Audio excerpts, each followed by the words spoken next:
Ahí está. Bueno, Dios les bendiga. Buenas tardes, noches ya para algunos. Vamos a retomar el curso de introducción a la teología. Habíamos estado estudiando Segunda de Crónicas 4, algunos elementos que se repiten del tabernáculo de Moisés en el templo de Salomón. Y hemos estado estudiando pues la importancia de cada uno de ellos. En esta ocasión nos toca precisamente estudiar la mesa de los panes de la proposición. Es muy interesante porque cuando nosotros estudiamos este mueble del recinto sagrado, pues nos vamos dando cuenta de que existe una simbología muy interesante. Y bueno, como siempre es costumbre, busco sintetizar mucho, ¿verdad? En el caso de las diapositivas. Y por eso es que les mando ahí los apuntes sobre qué es lo que vamos a tocar, ¿no? El día de hoy vamos a hablar sobre el significado de la mesa como un símbolo de comunión, que es súper interesante a nivel antropológico darnos cuenta que en la mayoría de las culturas, pues todos ocupamos una mesa o un lugar para reunirnos, para comer, y pues esto tiene mucho que ver con esta comunión que tenemos, ¿no? En la gran mayoría de los países está este símbolo, es algo como muy conocido, ¿no? Posteriormente estudiaremos qué significan los panes de la proposición desde una visión antropológica y desde una visión de la cristología. Esto es muy interesante porque aquí vamos a ver tanto aspectos de la obra de Cristo aplicada a nosotros, pero también sobre cómo se interpreta al ser humano desde esta cosmovisión antropológica. Cuando nosotros estudiamos la teología antropológica, pues estaremos analizando esto principalmente. Y bueno, también vamos a ver el significado de los materiales de construcción, que es un punto pues ya como más somero, más práctico, y pues que buscamos que el fuerte de la exposición del día de hoy se encuentre en los dos primeros puntos. No demeritamos el último, pero ya hemos estudiado bastante eh, el significado de la madera de acacia y del oro. Por eso es que nos vamos a centrar pues en los dos primeros. Entonces, por ahí les invitamos a que tomen apuntes. Al finalizar de la sesión podemos preguntar y pues lo relevante de todo esto es que nosotros pues podamos ir por ahí escudriñando esta parte de las escrituras, ¿no? Entonces vamos a ir comenzando por qué es lo que significa o por qué significa pues comunión, este símbolo de la mesa, ¿no? Entonces hay dos cosas que debemos de tener en mente cuando estudiamos precisamente este símbolo, esta mesa y ese lugar donde se encuentra. Recordemos que el tabernáculo de Moisés se divide en la zona donde podían estar los gentiles, donde se daba el sacrificio de los animales, el lugar santo y el lugar santísimo. La mesa de los panes de la proposición se encontraba en el lugar santo.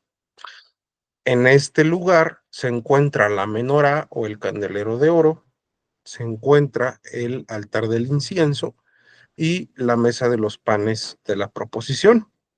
Ya estudiamos la quincena pasada.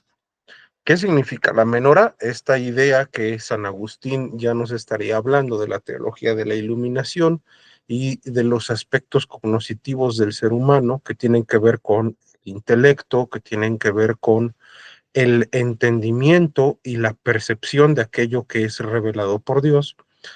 Y pasamos ahora al ofrecimiento. Es muy interesante darnos cuenta que en el lugar donde se encuentra, ¿verdad? La mesa, pues nos va a hablar de muchas cosas, ¿no? Primero nos habla de la importancia de la comunión con Dios. La Biblia nos habla de formas en las que podemos tener comunión con Dios. Por ejemplo, si nosotros nos vamos a Mateo, Mateo 6, versículo 6, nos va a explicar que podemos tener comunión con Dios por medio de la oración. La palabra de Dios nos dice lo siguiente en Mateo 6:6. Mas tú cuando ores, entra en tu aposento y cerrada la puerta, ora a tu Padre que está en secreto. O sea, esta señal de intimidad, ¿verdad? No está desligada, ojo, de la zona donde se encontraba la mesa en el tabernáculo de Moisés, porque recordemos que en el tabernáculo de Moisés principalmente era un recinto muy cerrado, el lugar santo. Entonces, vean que hay incluso similitudes con lo que Jesús nos está diciendo en esta porción del Nuevo Testamento. Ahora, también podemos tener comunión con Dios por medio del estudio de la Biblia. Ya el propio Señor Jesucristo en el Evangelio de Juan también nos hablaría acerca de esto. Juan 17:17 dice literalmente, santifícalos en tu verdad, tu palabra es verdad. Es muy importante también, no desde una postura religiosa, evidentemente, entender que es necesario celebrar los sacramentos que Dios nos ha dejado. Los cristianos, evidentemente, según la Biblia, solo tenemos dos sacramentos, que es el sacramento del bautismo y el sacramento de la Santa Cena o de la Cena del Señor. Eso lo podemos ver en Mateo 28:19. Vamos a ir un poquito rápido el día de hoy con las citas. Mateo 28:19 dice lo siguiente. Por lo tanto, id y haced discípulos a todas las naciones. Y ojo, ahí viene este sacramento, bautizándolos, ¿no?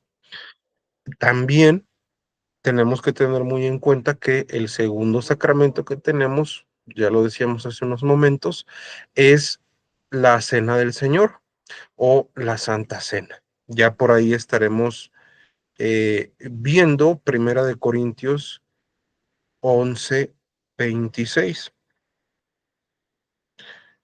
Primera de Corintios 11:26 dice lo siguiente.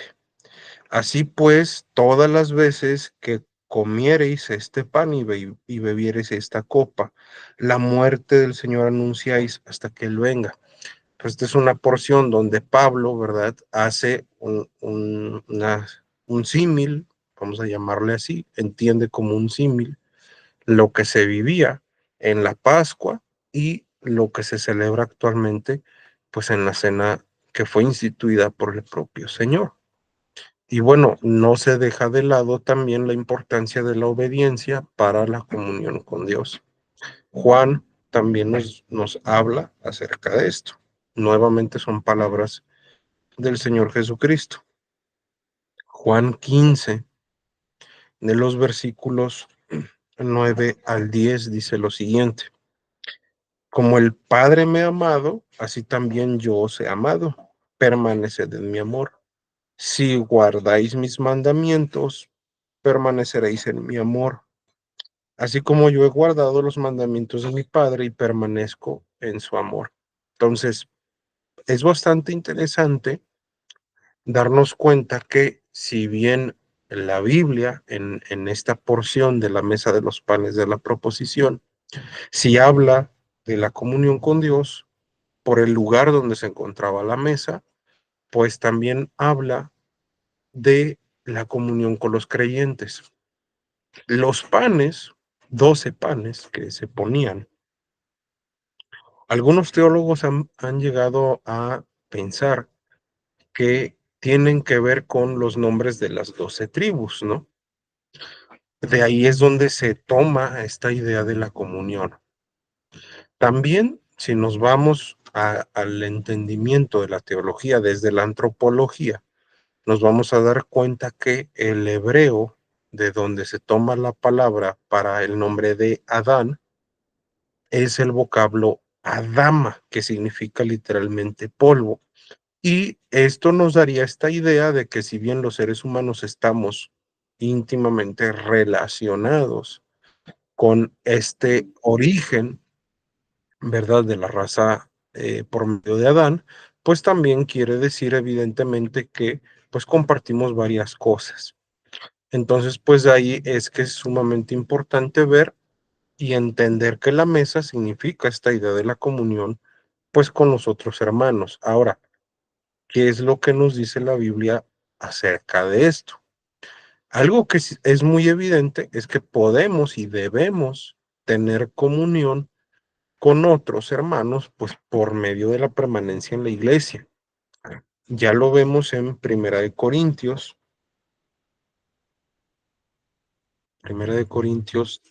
10, de los versículos 16 al 17.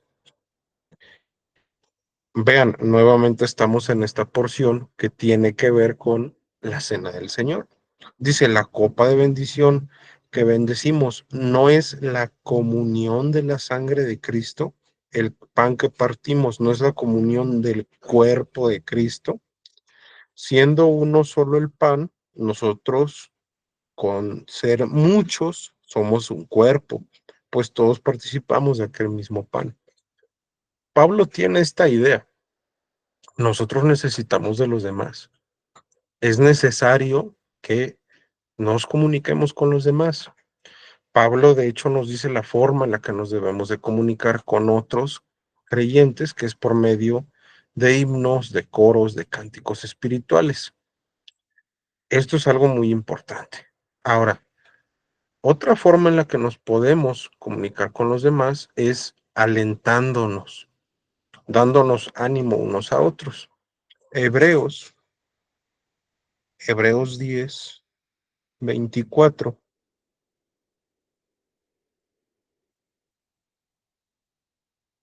Hebreos 10:24 al 25 dice lo siguiente: y considerémonos unos a otros para estimularnos al amor y a las buenas obras, no dejando de congregarnos como algunos tienen por costumbre, sino exhortándonos, y tanto más cuando veis que aquel día se acerca. O sea, es muy importante pues que nosotros tengamos precisamente un lugar de base donde nos estemos congregando, ¿no? También la Biblia nos explica que una forma en la que podemos y debemos de tener comunión con los demás es por medio del servicio. Este tipo de atención social, le vamos a llamar, pues es muy importante para la iglesia. También lo vemos en Mateo 25:40. Dice, y respondiendo el rey les dirá, de cierto os digo que en cuanto lo hicisteis a uno de estos mis hermanos más pequeños, a mí lo hiciste. ¿Qué es lo que decía versículos antes? Está bien interesante. Habla del sostenimiento por medio de alimentos. Habla de cuando damos ropa a otras personas. Habla de la atención incluso a los foráneos. Entonces, imagínense, todo este tipo de actividades y de actitudes muestran realmente el afecto hacia otras personas. Es muy importante que tengamos clara esa parte.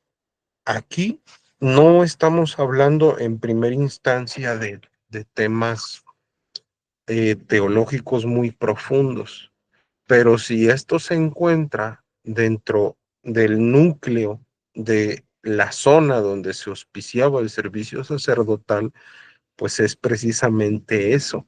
es algo central. Es central la atención, es central la forma en la que la Biblia nos dice, pues necesitamos tener comunión con otras personas. O sea, no es si quieres, es una obligación.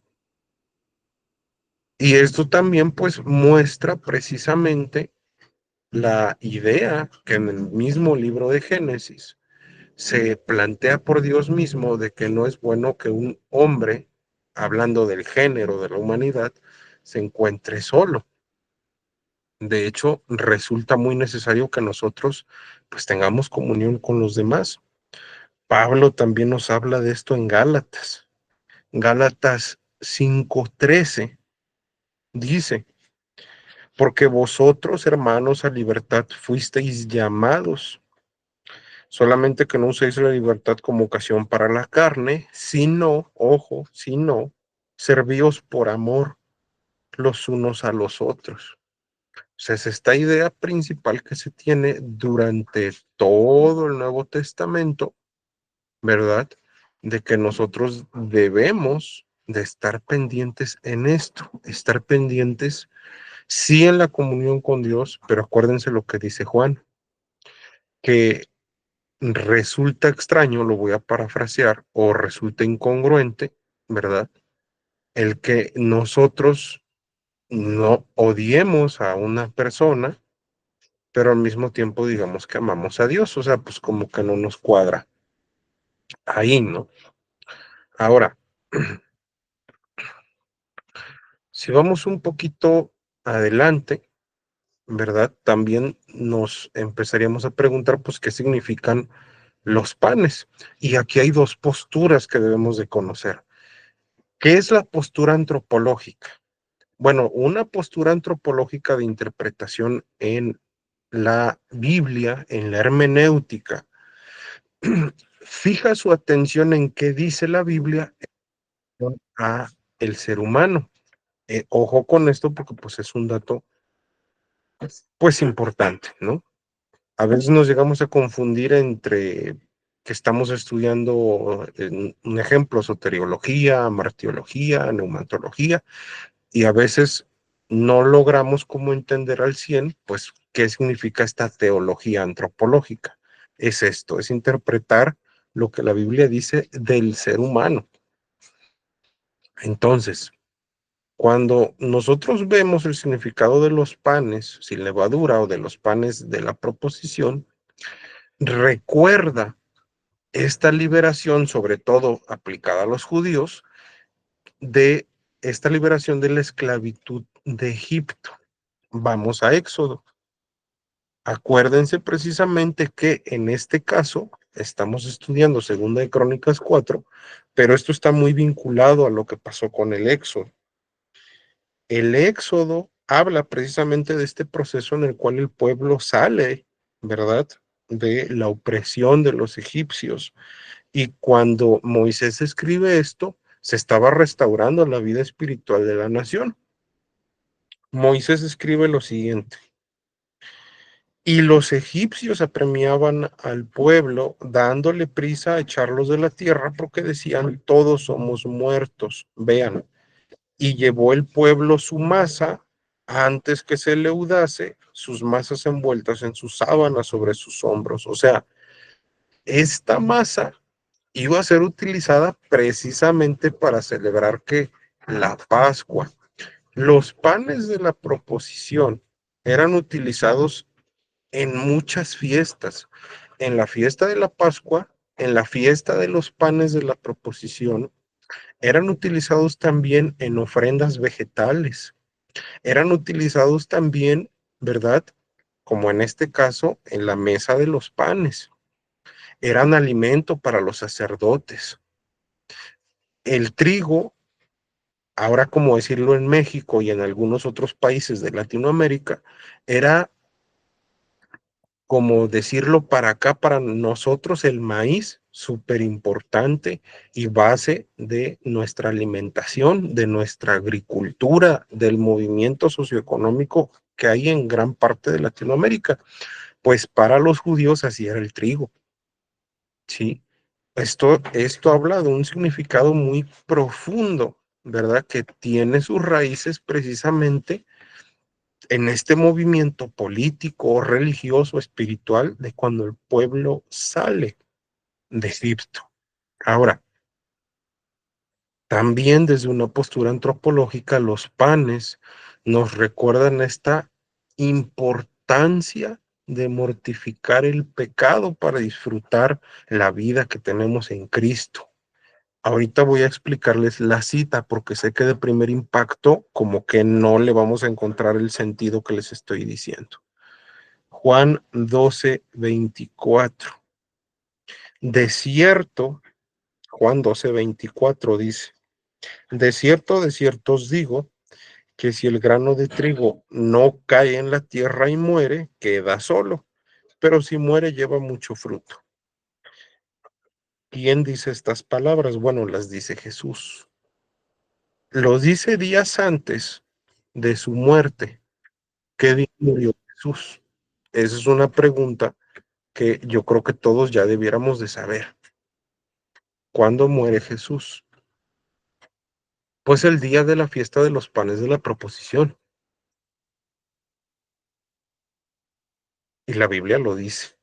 Ahora, lo que estaba diciendo Jesús realmente aquí es que evidentemente que era necesario que Él muriera, que Él resucitara, para que el advenimiento del Espíritu Santo llegara a nosotros si fuéramos regenerados.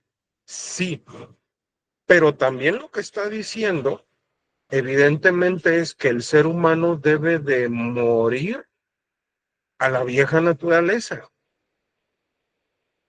No es congruente, y vuelvo a recordarlo porque sé que estamos tocando demasiados puntos aislados, pero no resulta congruente decir que nosotros tenemos comunión con Dios y estamos viviendo mal.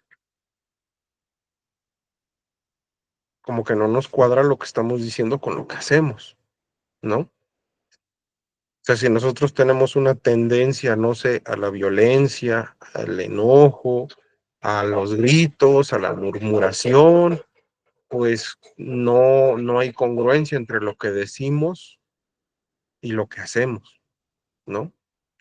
Entonces, pues todo esto es muy importante. Es muy importante que le demos el sentido, como ya lo estamos haciendo en la clase de hermenéutica, a los textos. Y por eso es que nos exhorta a un abandono de varias cosas. Recordemos que la levadura era una señal para los judíos de lo pecaminoso. La Biblia nos dice que hay varias cosas que nosotros debemos de desechar y que están muy vinculadas a esto, a la idea de la mortificación del pecado. Por ejemplo, vamos a Primera de Corintios. Primera de Corintios 5:8 nos habla precisamente de que estos panes sin levadura son un recordatorio para nosotros de que debemos de desechar nuestra vieja naturaleza, debemos de, vamos a llamarle así, aplazarla, mortificarla. Primera de Corintios 5:8 dice, y vean, este es un texto que va muy acorde a lo que estamos diciendo. Así que celebremos la fiesta no con la vieja levadura, ni con la levadura de malicia y de maldad, sino con panes sin levadura de sinceridad y de verdad. Aquí Pablo está hablando de Cristo como nuestra Pascua. Y ojo, ese es también otro dato muy interesante. Cuando estudiamos la fiesta de la Pascua y la fiesta de los panes sin levadura, eran un sinónimo para los judíos.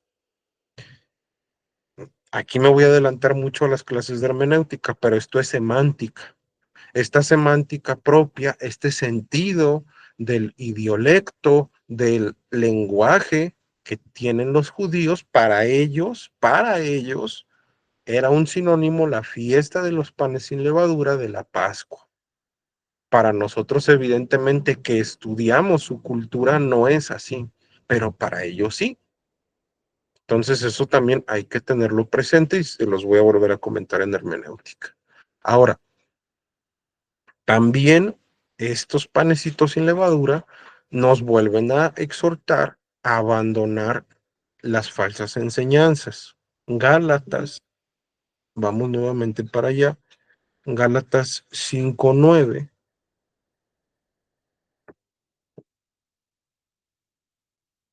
nos dice precisamente un poco de levadura leuda toda la masa. ¿Cuándo escribe esto Pablo? Quienes están con nosotros en el curso de hermenéutica, necesito que pongan atención porque hoy precisamente les vamos a dejar tarea. ¿Qué es lo que pasa? Pablo escribe en el contexto de una defensa en contra de los judaizantes. Cuando Pablo está diciendo un poco de levadura leuda toda la masa, se está refiriendo como levadura a la doctrina de los judaizantes, a este tipo de doctrina que busca por el mérito propio, por el autoesfuerzo, por la autodisciplina, pues ganar la salvación, cosa que sabemos evidentemente que es imposible.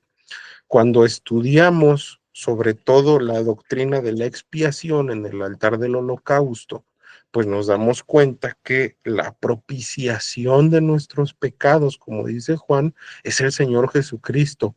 No hay nadie que pueda pagar por sus pecados, solo el Señor Jesucristo. Cuando tenemos fe en Él por el Espíritu Santo, es como nosotros recibimos la imputación de la justicia de Cristo. Entonces, esto es importante que ya lo entendamos, que sea parte ya de nuestro vocabulario y de nuestro entendimiento. Ahora, también estos panecitos sin levadura nos exhortan a abandonar la hipocresía disfrazada de la falsa espiritualidad. Mateo, en este pasaje, vamos a volver a hacer este ejercicio hermenéutico. Si se dan cuenta, hoy como que estoy haciendo mucho hincapié en esto de la hermenéutica, porque ya empezamos el curso. Mateo 16:6. Vean lo que dice Jesús. Mateo 16:6 dice, respondiendo Simón, Pedro dijo, creo que yo aquí me equivoqué, fíjense.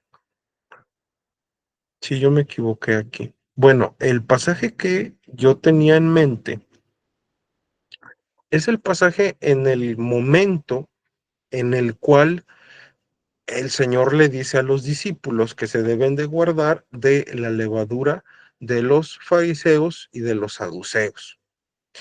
¿Cuál es esa levadura? Bueno, vamos a tener que aventarnos ahorita un pequeño clavado y los fariseos, les voy a recordar ese dato histórico, no empezaron mal como vamos a llamarle como conjunto religioso.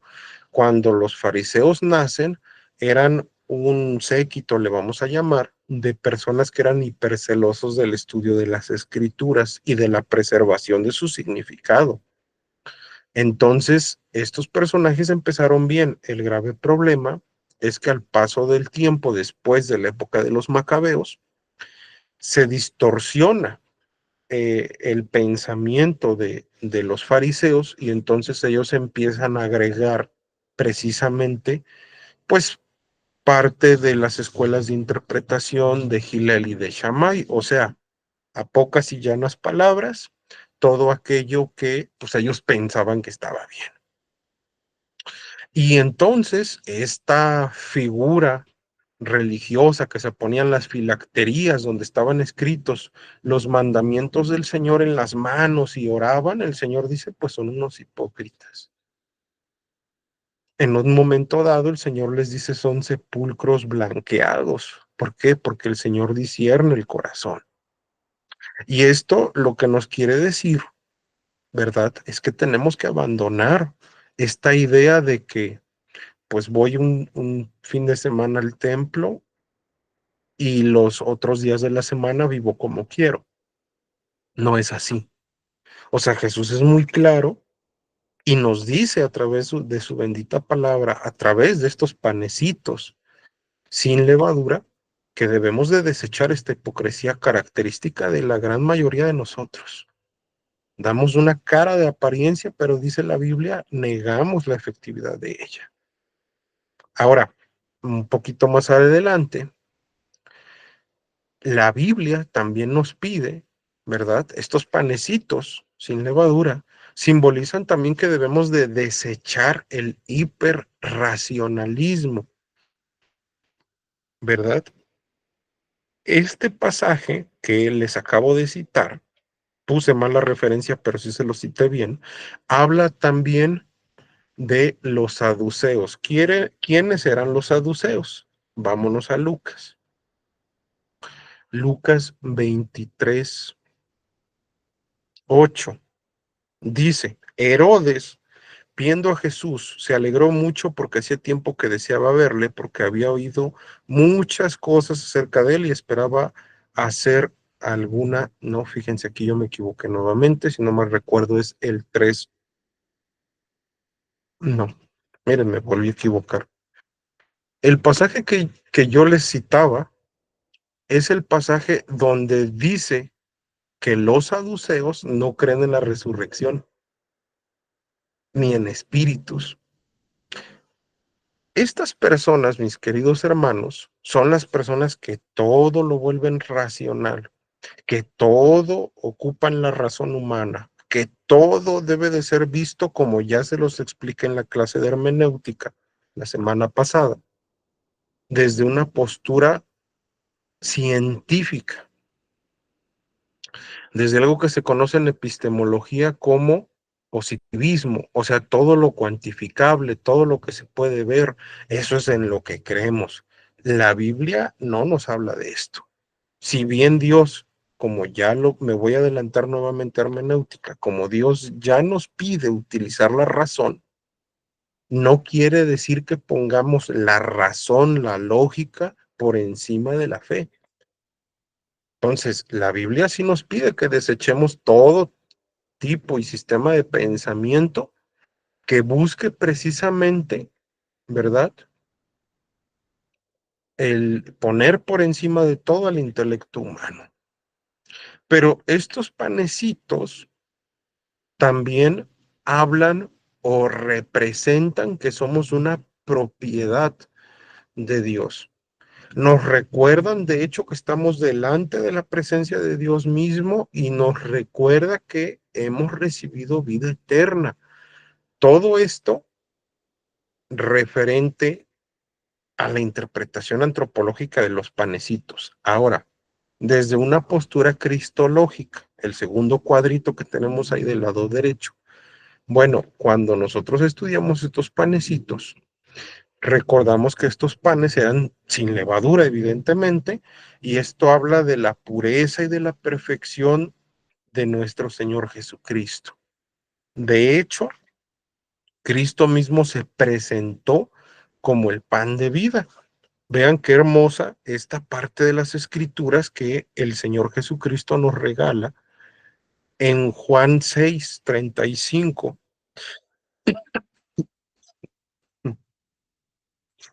Dice la palabra del Señor. Jesús les dijo, yo soy el pan de vida. El que a mí viene nunca tendrá hambre y el que en mí cree no tendrá sed jamás. El versículo 48 más adelantito dice, yo soy el pan de vida. Vean por favor algo muy interesante. Versículo 35 dice, el Señor, el que a mí viene nunca tendrá hambre y el que en mí cree no tendrá sed. ¿No se les viene a la mente el Éxodo? El pueblo venía pasando una situación de escasez de agua, la piedra es golpeada y entonces brota agua de la peña. Habla precisamente de este advenimiento del Espíritu Santo, ¿no? Por medio de nuestro Señor Jesucristo. Qué hermoso. Ahora, mis queridos hermanos, estos panecitos también representan esta labor de Cristo como mediador entre Dios y la humanidad. Y nos habla de esta presencia constante de Cristo en nosotros por medio del Espíritu Santo. De hecho, nuevamente Juan 14, un poquito más adelante, de los versículos 16 al 17 dice, y yo rogaré al Padre y os daré otro consolador para que esté con vosotros para siempre. El Espíritu de verdad, al cual el mundo no puede recibir porque no le ve, ni le conoce, pero vosotros le conocéis porque mora con vosotros y estará en vosotros. Vean qué hermoso. Ahora, ¿qué significan los materiales de construcción de la mesa? Digo, esto ya lo hemos estudiado con los otros muebles, pero lo vamos a estudiar nuevamente. El oro, pues prácticamente es una señal de realeza. Esto nos recuerda mucho al propio Señor Jesucristo. Nos recuerda precisamente que desde la entrada del tabernáculo existía una cortina de 4 colores. Estos colores tienen algo que se llama la simbología policromática y había 4: el color rojo, el púrpura, el blanco y el azul. Evidentemente el púrpura es el que señala la realeza de Cristo. Y bueno, la madera de acacia.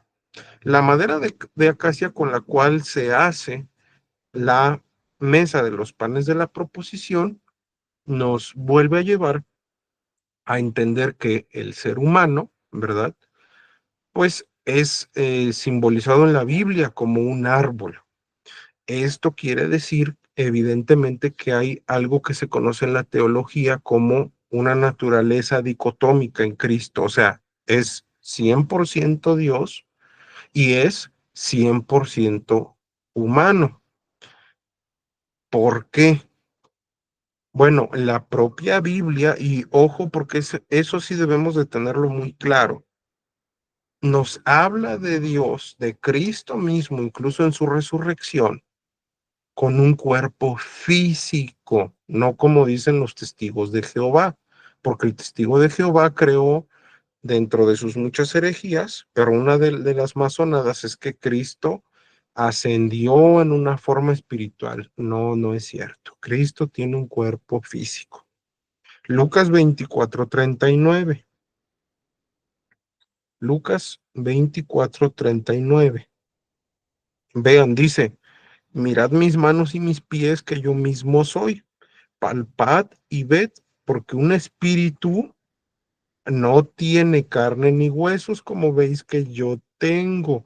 Y diciendo esto les mostró las manos y los pies. O sea, aquí está Cristo mismo, pues mostrándose. Ahora, Pablo hace una alusión en Romanos, evidentemente sobre el estado humano de Cristo. Romanos 1:3 dice acerca de su Hijo, nuestro Señor Jesucristo, que era del linaje de David según la carne. Y Hebreos